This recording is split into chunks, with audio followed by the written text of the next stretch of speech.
नमस्कार दोस्तों, आप सभी को नवरात्रि की हार्दिक शुभकामनाएं।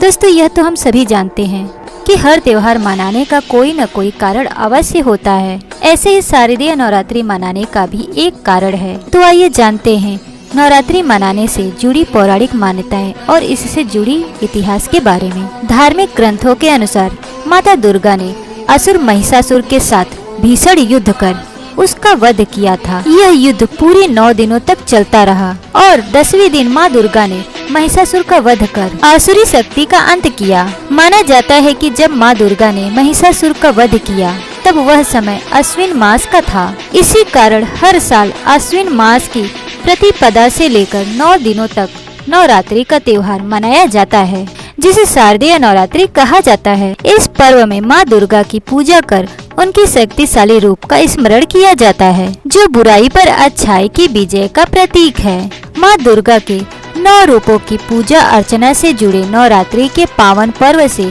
कई पौराणिक कथाएं जुड़ी हुई है। एक प्रसिद्ध कथा के अनुसार असुर महिषासुर को ब्रह्मा जी से अमर होने का वरदान प्राप्त था, जिसके अनुसार उसकी मृत्यु न किसी मानव, न देवता और न ही असुर के हाथों हो सकती थी। उसकी मृत्यु केवल एक स्त्री के हाथों ही निश्चित की गई थी। इस वरदान के बाद महिषासुर अत्याचारी बन गया और मानव तथा देवताओं को सताने लगा। महिषासुर के अत्याचारों से त्रस्त होकर सभी देवता त्रिदेव ब्रह्मा विष्णु महेश के पास सहायता के लिए पहुँचे। तब तीनों देवताओं ने मिलकर आदि शक्ति का आवाहन किया और उनके तेज से माँ दुर्गा की उत्पत्ति हुई, जिन्हें महिषासुर मर्दिनी कहा गया। देवताओं ने उन्हें अपने अस्त्र शस्त्र और शक्तियाँ प्रदान की और माँ दुर्गा ने महिषासुर को युद्ध के लिए ललकारा। महिषासुर और माँ दुर्गा के बीच पूरे 9 दिनों तक घमासान युद्ध चला और 10वें दिन माँ दुर्गा ने महिषासुर का वध कर दिया। इसीलिए 9 दिनों तक नवरात्रि का त्योहार मनाया जाता है।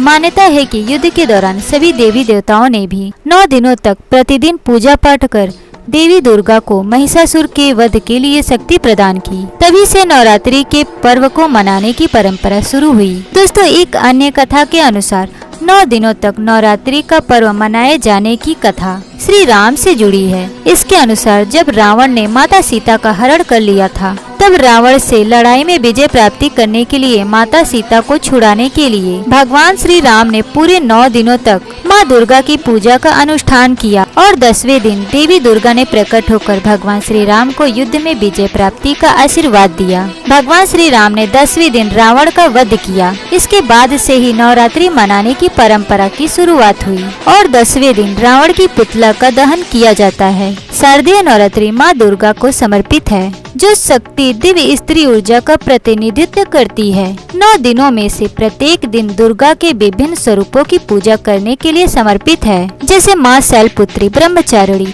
चंद्रघंटा और अन्य, जो उनकी शक्ति की विविधता को दर्शाते हैं। यह त्योहार भक्तों को देवी की शक्ति, सुरक्षा, पोषण गुणों की याद दिलाती है। सभी रूपों में महिलाओं और स्त्री के प्रति सम्मान पर जोर देता है। इन 9 दिनों के उपवास और प्रार्थना से भक्तों को अपने मन और शरीर को शुद्ध करने का मौका मिलता है। माना जाता है कि इन अनुष्ठान का पालन करने से व्यक्ति की आत्मा शुद्ध होती है, जिससे आंतरिक शांति और संतुलन आता है। कई भक्त नकारात्मक आदतों से दूर रहते हैं, आध्यात्मिकता पर ध्यान केंद्रित करते हैं और आत्मचिंतन में संलग्न होती है, जिससे आत्म अनुशासन और मानसिकता की शक्ति को बढ़ावा मिलता है।